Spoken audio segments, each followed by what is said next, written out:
life changes. I'll say this final thoughts and I'll just kind of turn it over to you guys. Marriage is risky. Staying single is riskier.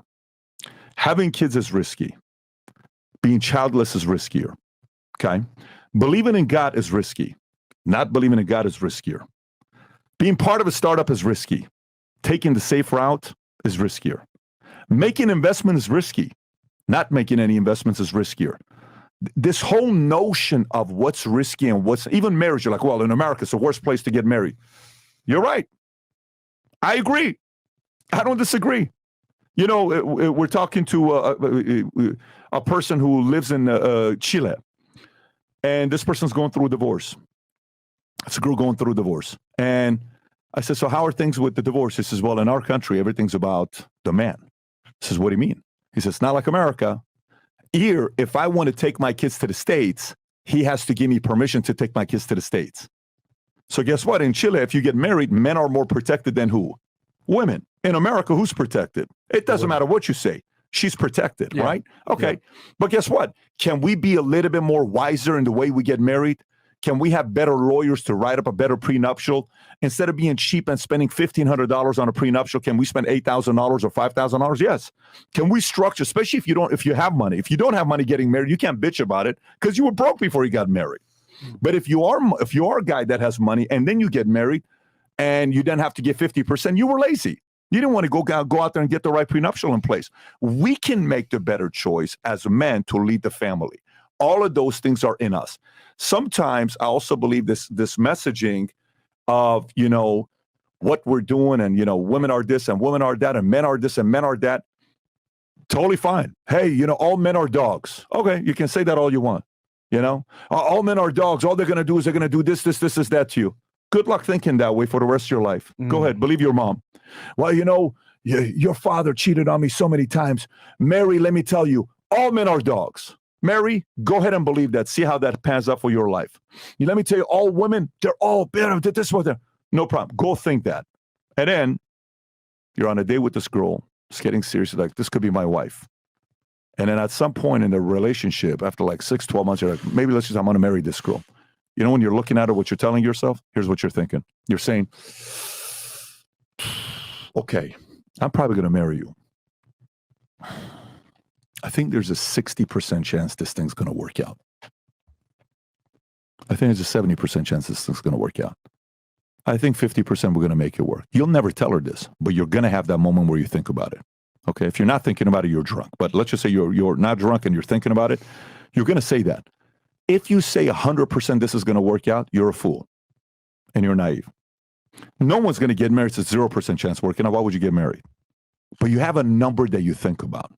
And then your job is for the remaining 30 or 40% is to lead better, is to put better systems in place, to put better structure in place, to make sure if you know you can't do it by yourself, hey, maybe we need a little bit of God. Maybe we need to go out with more people that are married, happily married, and surround ourselves around them. Maybe we got to drop some of the single guys in our lives, single friends in our lives. Maybe we need to reprioritize then you increase your chances. But, you know, we need more men. I went through the evolution myself as a 90-10er. Trust me, when my sergeant came out of the Army, he was at our house and everybody wanted to hear stories. I said, Felix, tell whatever story you want to tell. He says, you sure? I said, whatever story you want to tell him. Some of the stories he told, you wouldn't believe it. You're like, Pat did that? Pat did that. That's pretty shitty. Well, I was very selfish. Why?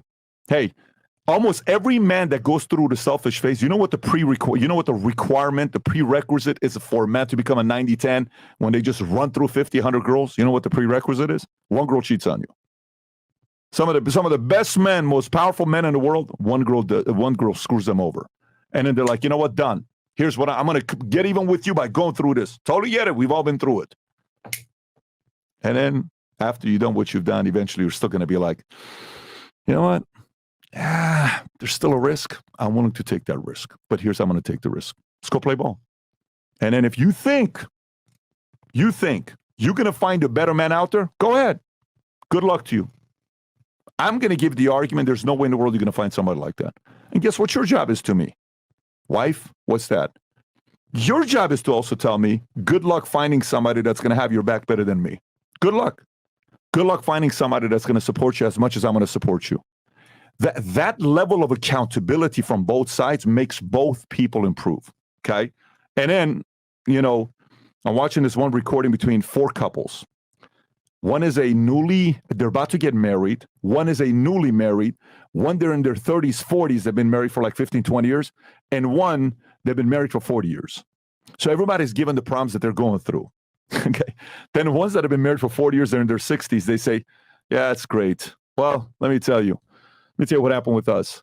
My wife, she had to get a surgery done. For 9 months, we couldn't have sex. For 9 months, we couldn't have sex at all. Says we were in our late 50s. And I was upset. I was calling out my wife. I was fighting my wife. I was blaming her. I was saying I should go get a girl on the side, all this other stuff. And you know what God did 2 years later? What? I couldn't have sex for 2 years. What? My thing wouldn't come up. He said, I could take Cialis, I could take nothing would happen to me. I really had a condition that I was going through. He says, now explain life to you. Your wife can't leave you now. You could have left her, she could leave you now. The point with life he's trying to say is, trust me, you're going to go through a lot of shit, and you're just going to hope that someone's going to be there during a good time like that when you're going through it. Again, this is some of this fluffy stuff. People don't want to hear about this kind of fluffy stuff. They want to hear about calling out chicks and all this. That's more entertaining than this is boring shit. Trust me, I know it is. I'm telling you, it's boring stuff. But I'm telling you, later on in life, when you're investing into things that outlive you, the high is a higher high, bigger high. When I was younger, life was hard and annoying. The way I was able to go through shitty times, I had some people in my life that were very negative and bitter. The only way I was able to get through it is to have something to look forward to. And it was Sunday NBA games. That was it. Yeah. So it was Wednesday. I'm going through some crying in my house nonstop. All I'm looking forward to is something on Sunday. If you have more things to look forward to in life, you come from a different place. You perform better. You handle problems in a different way.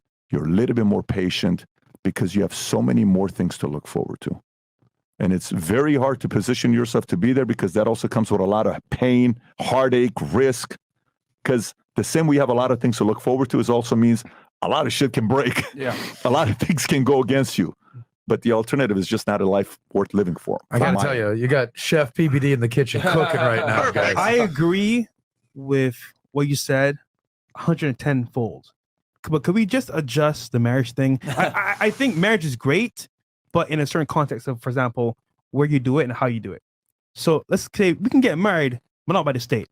Or if you get married outside the U.S., what do you think? To get married in the States or outside the U.S.? So, for example, basically without the government being involved. Yeah. Oh, his big thing is which I agree with. Yeah, just having the state involved. That's not. I don't care about that. To me, listen.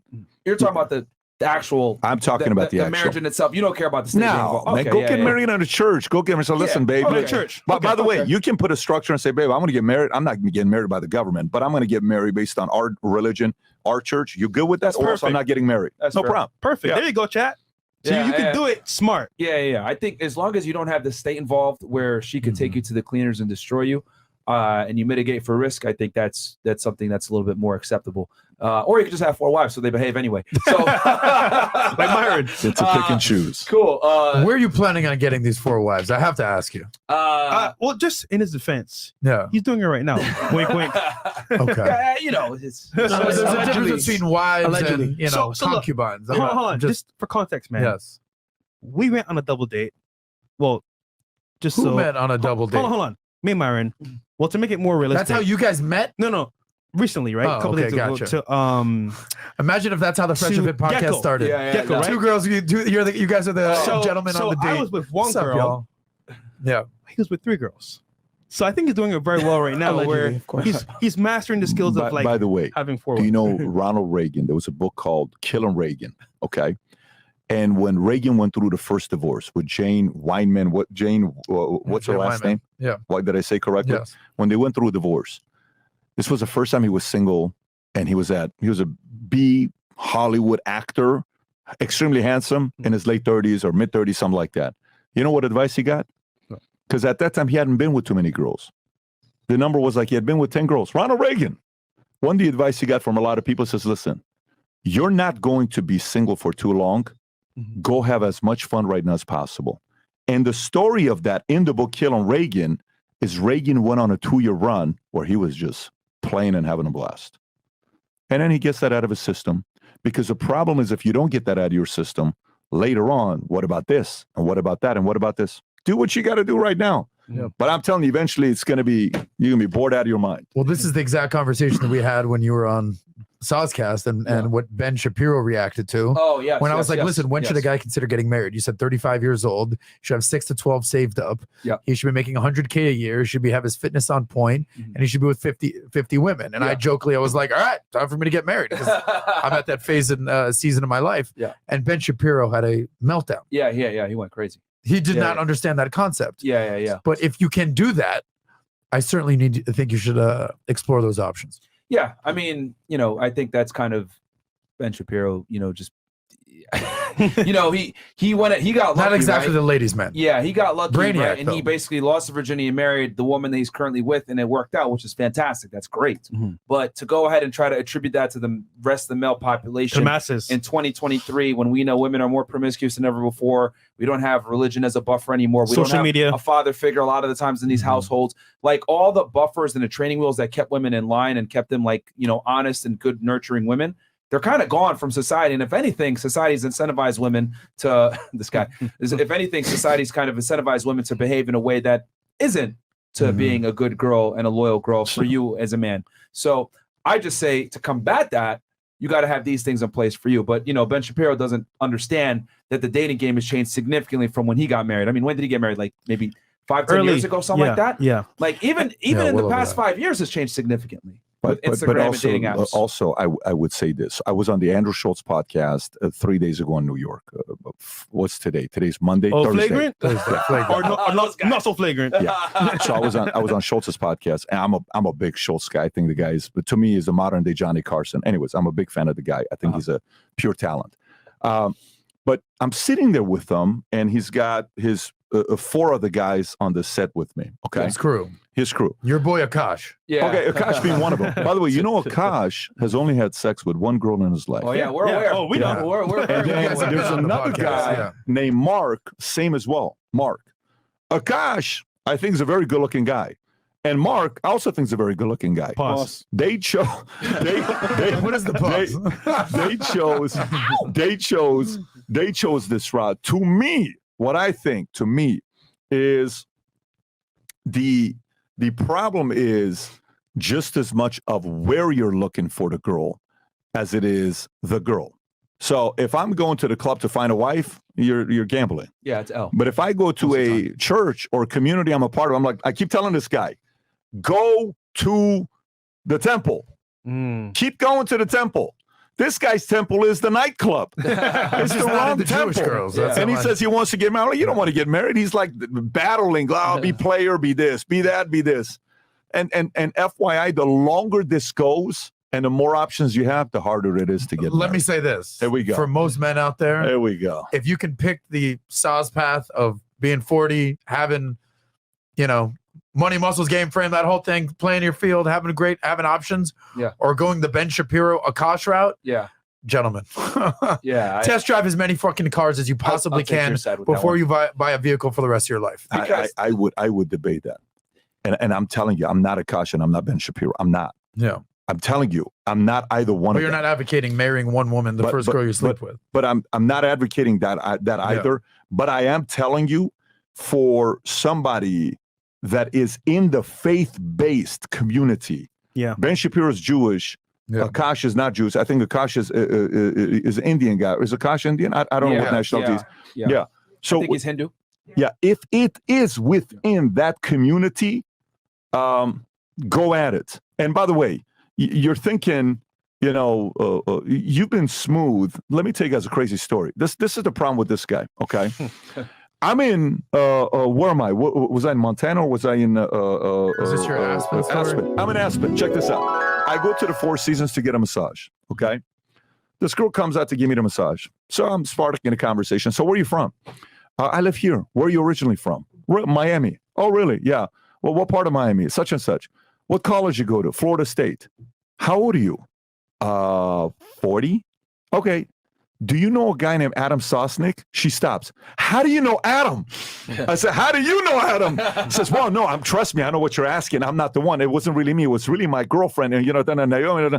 I'm like, so what is he doing nowadays? What's he up to? This can happen once a month with this guy, okay, with what this guy's been around. Not with women, just people you're saying. I mean, it can happen with guys as well, apparently. No, that one we have to pause, right? Pause is what you got to cut that last part. No, but the point networking is key. The point is access and networking. FYI, there are a lot of people that would love to be Ben Shapiro right now. You can say what you want to say about Ben. Oh, no, for sure. There's a lot of people that would love to, and I've not taken Ben Shapiro route.